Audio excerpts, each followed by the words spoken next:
Hello, welcome to my English class for the 4th graders with me, Miss Nur.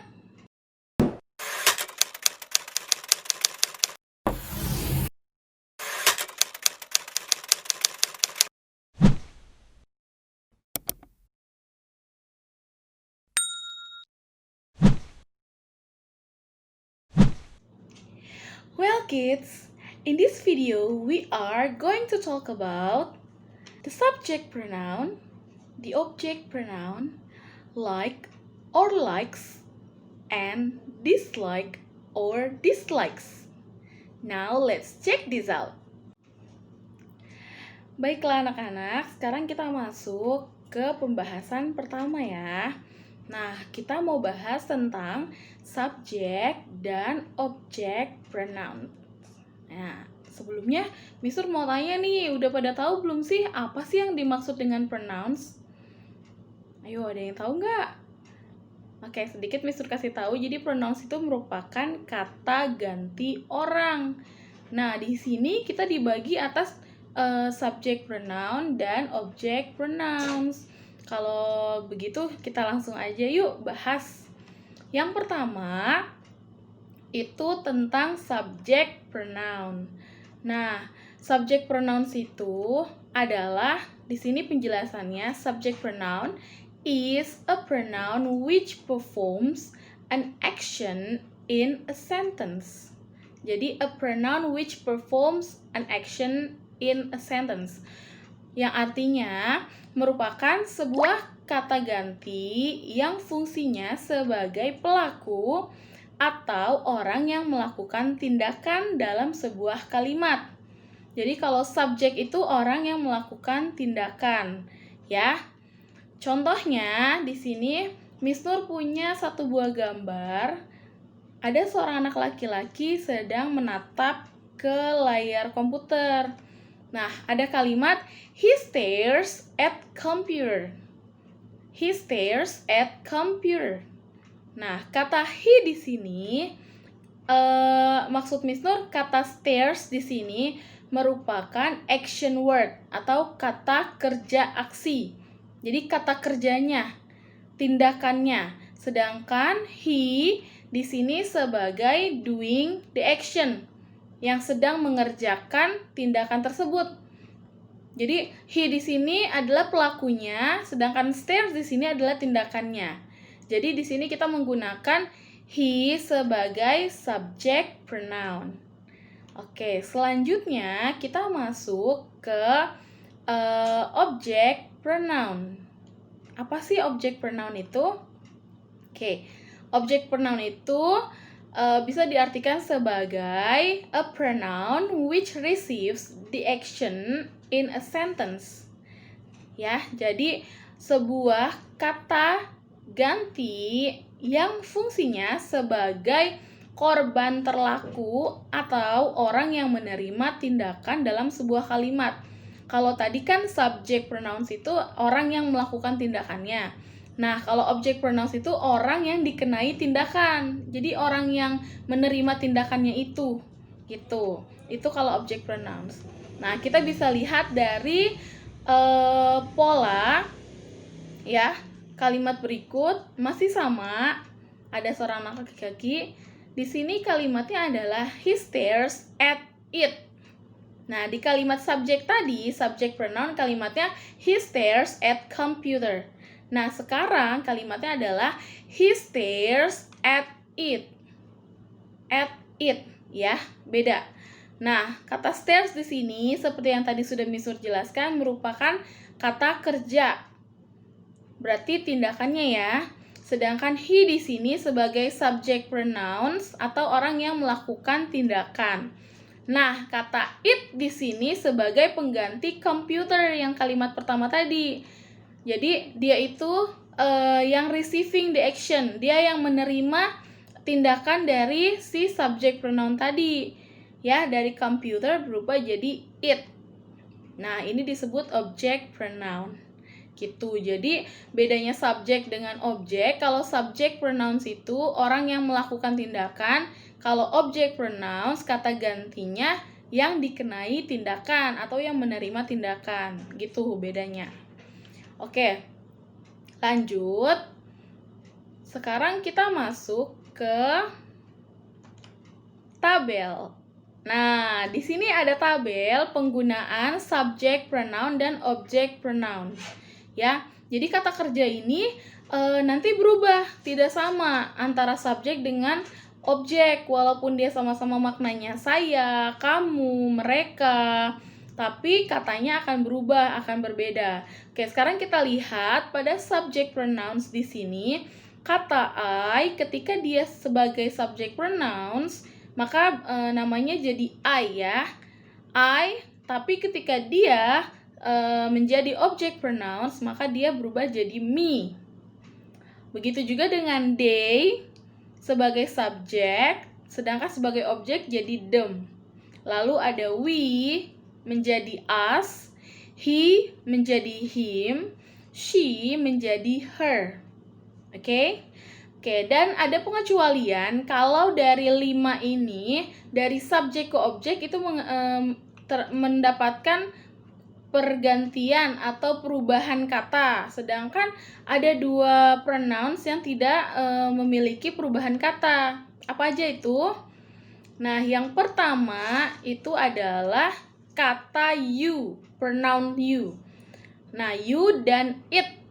Kata you dan it, meskipun dia sebagai subjek, mau dia jadi subjek atau jadi objek, dia akan tetap katanya tidak berubah. Jadi hanya you dan it. Ketika subjeknya you, maka objeknya you. Ketika subjeknya it, objeknya juga tetap it. Nah, jadi mereka berdua ini pengecualian. Oke? Selanjutnya, kita masuk ke examples atau contoh. Oke. Contohnya apa? Yang pertama, di sini ada kalimat he likes Saroh. He likes Saroh.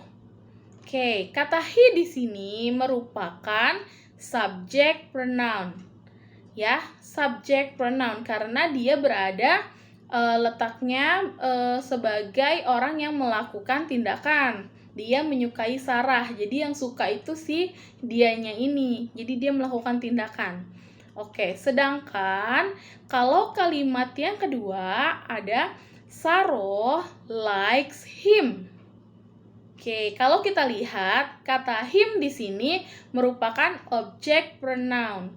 Jadi kalau di sini sebagai he sebagai subject pronoun. Nah, ketika berubah jadi objek, dia menjadi him, bukan he lagi. Jadi berubah jadi him, ya. Oke, selanjutnya ada contoh yang kedua adalah kata they like Saroh. Nah, kalian lihat di sini ada kata they, mereka. Mereka menyukai Saroh. Nah, kata they di sini merupakan subject pronoun. Ya, karena dia yang melakukan tindakan. Beda halnya dengan kalimat yang kedua, Saroh likes them. Nah, di sini ada kata them untuk menyatakan mereka sebagai objek. Jadi dari kata they berubah jadi them. Ya, jadi ketika mereka fungsinya sebagai subject pronoun, mereka akan jadi they. Tapi ketika berubah jadi object pronoun, maka mereka akan berubah jadi them. Oke, selanjutnya contoh lagi. Di sini Mistur punya contoh lagi. Yang ketiga adalah kalimat we like Saroh. We like Saroh. We di sini sebagai subject pronouns. Nah, sedangkan di kalimat kedua Saroh likes us. Nah, kata us di sini sebagai pengganti we karena dia fungsinya sebagai object pronoun. Oke, selanjutnya ada contoh yang keempat. Itu adalah kalimat she dislikes Saroh. She dislikes Saroh. Dia tidak suka Saroh. Nah, she di sini fungsinya sebagai subject pronouns. Nah, sedangkan di kalimat selanjutnya ada Saroh dislikes her. Saroh dislikes her. Saroh tidak menyukai dia. Di sini ada kata her yang fungsinya sebagai object pronoun. Nah, her di sini object pronoun dari she. Jadi ketika dia berubah jadi subjek, maka berubah jadi she. Tapi ketika dia harus menjadi objek, dia akan menjadi her. Oke. Selanjutnya, masih ada contoh lagi. Oke, biar lebih paham ya. Contoh selanjutnya adalah kata you dislike Saro. You dislike Saro. Kata you di sini fungsinya sebagai subject pronoun, sedangkan di kalimat Saro dislikes you. You di sini tetap ya, karena dia tadi pengecualian. Jadi ketika dia subjeknya you, maka ketika berubah jadi objek, dia tetap you. Tidak berubah. Gitu. Oke. Selanjutnya, masih ada lagi nih contoh ya. I like Saro. I like Saro. I di sini fungsinya sebagai subject pronouns karena dia melakukan tindakan, dan di kalimat selanjutnya Saro likes me. Kata me di sini sebagai objek dari kata I. Jadi I ketika berubah jadi objek pronoun maka jadi me. Gitu. Jadi intinya biar lebih mudah, kalau subject pronouns itu fungsinya ada di awal atau di sebelum kata kerja. Sedangkan kalau objek dia berada setelah kata kerja. Itu yang paling mudahnya untuk diingat ya. Jadi kalau misalnya kamu mau menggunakan pronoun tapi pronounnya itu adanya di awal kalimat, maka pakailah subject pronoun. Sedangkan kalau pronounsnya ada di akhir kalimat atau di setelah kata kerja, di setelah verb, maka gunakanlah object pronouns. Oke. Nah, di sini ada tambahan sedikit. Tadi kan di contohnya kita membicarakan tentang like dan dislike ya. Ada like, ada dislike, ada likes, ada dislikes. Nah, di sini sebagai tambahan, Misur akan bahas sedikit aja. Jadi, kata like dan likes di situ, yang satu pakai S, yang satu enggak, itu punya makna yang sama. Nah, maknanya apa? Like dan likes itu maknanya adalah suka. Jadi untuk menyatakan suka. Like dan likes, ya. Sedangkan di kalimat selanjutnya tadi ada kata dislike dan dislikes. Ada pakai S yang satu enggak. Nah, kalau dislike dan dislikes itu berarti tidak suka. Gitu. Jadi gampang aja kalau like, kalau kamu dengarnya like gitu berarti suka. Kalau yang ada disnya dislike atau don't like itu berarti tidak suka. Nah, bedanya apa, Miss? Kok yang satu pakai S, yang satu enggak? Bedanya kita lihat ada di sini.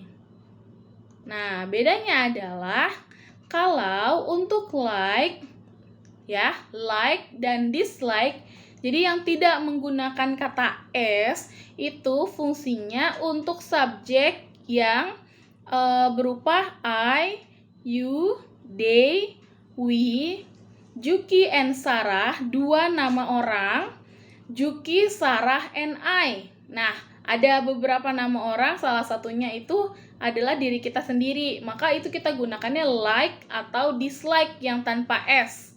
Sedangkan yang menggunakan S, likes or dislikes, ya, yang pakai S itu hanya untuk he, she, it, atau nama orang, boleh laki-laki, boleh perempuan, tapi tunggal ya.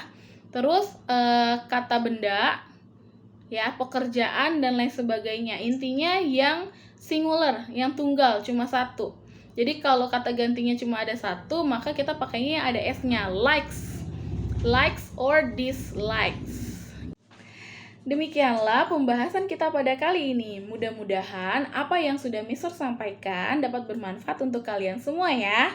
Tetap semangat dan selalu terapkan pola hidup sehat agar kita semua terhindar dari virus berbahaya, dan juga selalu berdoa agar pandemi ini segera berakhir dan kita semua bisa berkumpul kembali di kelas seperti sedia kala. Baiklah, terima kasih untuk perhatiannya. Miss Nur pamit, kita ketemu lagi di video selanjutnya. Wassalamualaikum warahmatullahi wabarakatuh. See you!